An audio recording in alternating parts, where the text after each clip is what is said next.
السلام علیکم ورحمۃ اللہ تعالی وبرکاتہ۔ نحمدہ و نصلی علی رسولہ الکریم، اما بعد فاعوذ باللہ من الشیطان الرجیم، بسم اللہ الرحمن الرحیم۔ ناظرین حضرات، آپ سے گزارش ہے کہ چینل کو سبسکرائب کر دیں اور بیل آئیکن کو دبا دیں تاکہ میری اچھی ویڈیوز آپ تک پہنچ سکے۔ ہو سکے تو لائک کریں، شیئر کریں اور کمنٹ بھی کریں۔ ناظرین حضرات، آج کا میرا ٹاپک ہے لباس کا بیان۔ چلے شروع کرتے ہیں۔ بسم اللہ الرحمن الرحیم۔ امام بخاری نے ابن عباس رضی اللہ تعالی عنہما سے روایت کی کہ فرماتے ہیں صلی اللہ علیہ وسلم، تو جو چاہے کھا اور تو جو چاہے پہن، جب تک دو باتیں نہ ہوں، اسراف و تکبر۔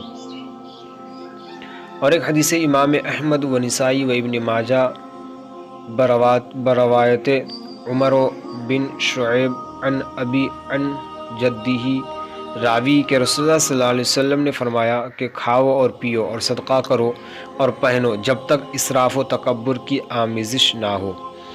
اور ایک حدیث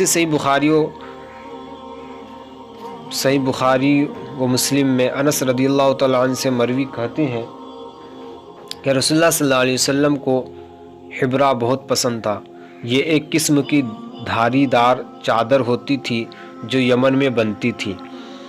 اور ایک حدیث ترمذی نے جابر بن سمرہ رضی اللہ تعالیٰ عنہ سے روایت کی، کہتے ہیں میں نے چاندنی رات میں نبی کریم صلی اللہ علیہ وسلم کو دیکھا، حضور سرخ حلہ پہنے ہوئے تھے، یعنی اس میں سرخ دھاریاں تھیں۔ میں کبھی حضور کو دیکھتا اور کبھی چاند کو، تو حضور میرے نزدیک چاند سے زیادہ حسین تھے۔ سبحان اللہ۔ اور ایک حدیث ہے صحیح بخاری و مسلم میں ابو بردہ رضی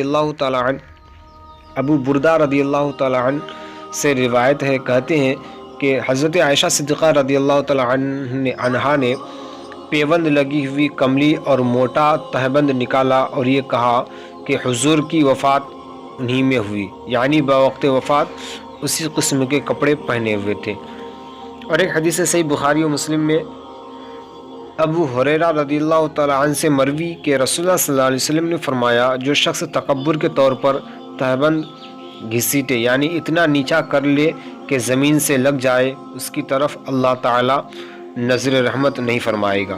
ابن عمر رضی اللہ تعالیٰ عنہما کی روایت میں ہے، جو اترانے کے طور پر کپڑا گھسیٹے گا اس کی طرف اللہ نظر رحمت نہیں کرے گا۔ صحیح بخاری کی انہی سے روایت ہے کہ ایک شخص اترانے کے طور پر تہبند گھسیٹ رہا تھا، زمین میں دھس گیا اور اب وہ قیامت تک زمین میں دھستا ہی چلا جائے گا۔